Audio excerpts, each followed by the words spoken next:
I'm on government assistance, and I run out of money, and I had to buy Pampers for Jelani. And I had $11.42 in the bank. And I remember wrapping my son in a towel for 2 days. You know, someone said, because when I tell the story, I always get teary-eyed. And someone said, do you fabricate the tears because you've told the story so much? No, I'm a mama. Every time I tell the story, I feel it again.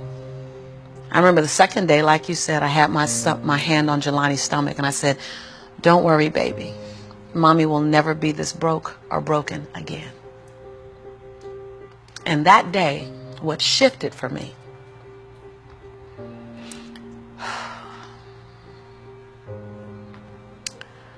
was I was willing, and I don't know if this is going to sound crazy, I was willing to completely die to any form of me that I had been, so that I can birth the woman that I was becoming. The reason why a lot of people won't become who they want is because they're too attached to who they've been. And you hear it all the time when people say, I've always been this way. Okay, well, if that's working for you, keep doing that. I knew it wasn't working for me any longer. I had hit my version of rock bottom. So I was willing to let go of everything and everybody. See, another reason why people won't get there is because the doorway is for you to fit through. You're trying to carry everybody else through because you're trying to be Rescue 911. And you got to rescue you first. I am much more valuable to my family and to my community because I was willing to let them go through the door myself, teach myself, learn myself, condition myself, and then come back and get them. I'm much more valuable to them now.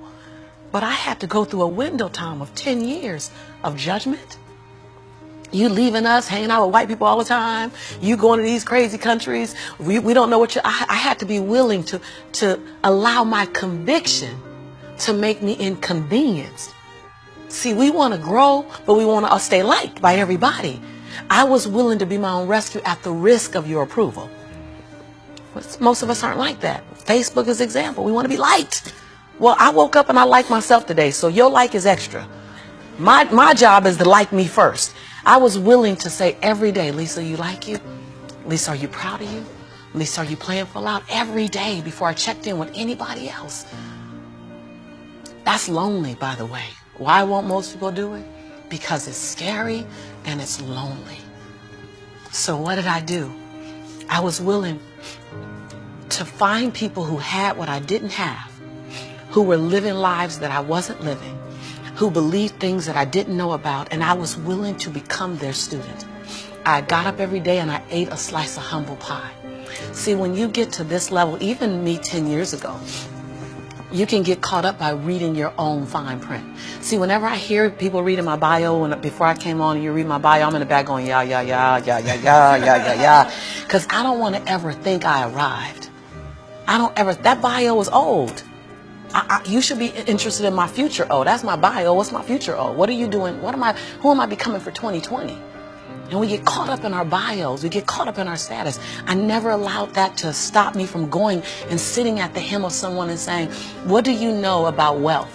See, because there's 3 forms to money. There's 3 relationships to money. We learn how to earn it, we learn how to keep it, and we learn how to grow it.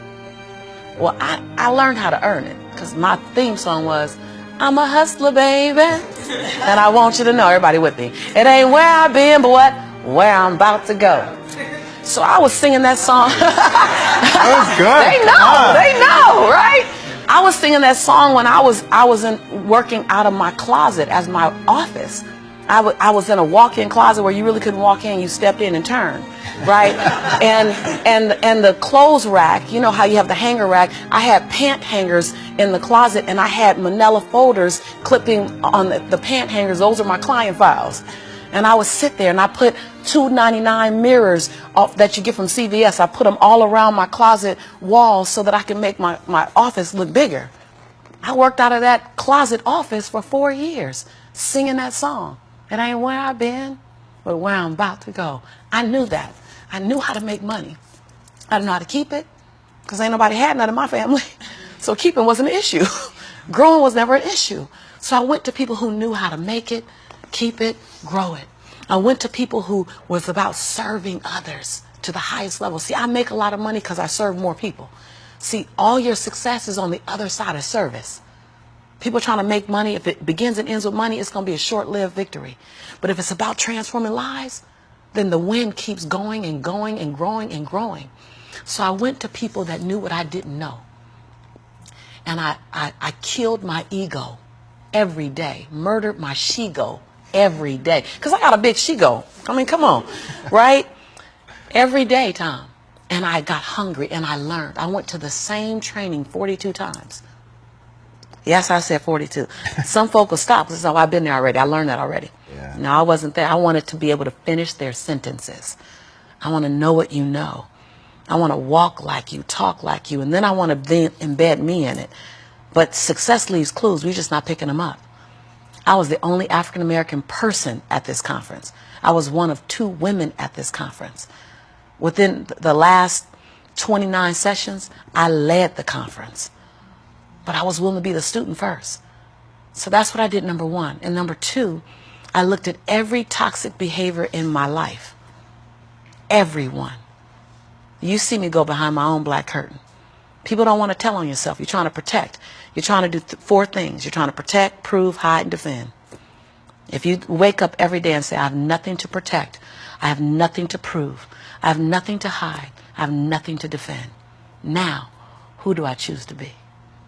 Because your energy is consumed with protecting, proving, hiding, and defending. Right. But if you let go of that, then now you're in creation. Every day I told myself that. Every day I got in the mirror and I said 3 sentences. And I gave each sentence 7 different endings. And at times I was crying so hard I couldn't understand myself because the ending, the sentence was so difficult to say. Every day I looked in the mirror and said, Lisa, I'm proud that you. And I found 7 different things to celebrate Lisa for. Because we are under-celebrated. Because you want someone to celebrate you more than you celebrating yourself. You want to hear thank you from others more than you thanking yourself. You want to hear other people say, I love you more than you saying I love yourself. You are teaching the world. I said this on Oprah. When I said this on Oprah, she said, oh my God, I believe the exact same thing. So I knew I had one thing right. The world is looking at you and following your example of how to treat you. How to treat you. They're following your example of how to treat you. So how you treat you, the world's going to follow your lead. So I had to start treating Lisa better because I was everything for everybody but nothing for myself. And so every day I got in the mirror and I completed 3 sentences. Lisa, I'm proud of you for. Second thing, Lisa, I forgive you for. That one took me down daily. Because I'd had a son with a man who was now in prison, my biggest nightmare, my greatest nightmare.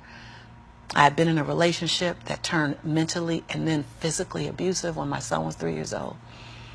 I made money but lost it. I was on government assistance. I was on welfare. I was on WIC, Women, Infant, and Children. I got a lot of forgiveness that I had to do. But I was willing to forgive myself every day. And every day I said the same thing for like 6 months until it got easier. And then one day I went, Lisa, I forgive you for it. And that thing didn't come up anymore. I was like, ooh, okay, on to the next. 7 different endings. And the last thing I did every day, last sentence, is Lisa, I commit to you that. Because we make bigger commitments to other people. If I commit to y'all something, ride or die, you can bet your last dime that I'm going to be there. I'm going to show up. You're going to get 2 dimes. But I would make commitments for me, for myself, and I wouldn't do it. I.e. my weight. That's interesting. So I started every day celebrating Lisa, forgiving Lisa, and making a commitment to Lisa. And then I was willing to invest money in me. I love this story. I was willing to invest money in me. Literally. Literally. Literally.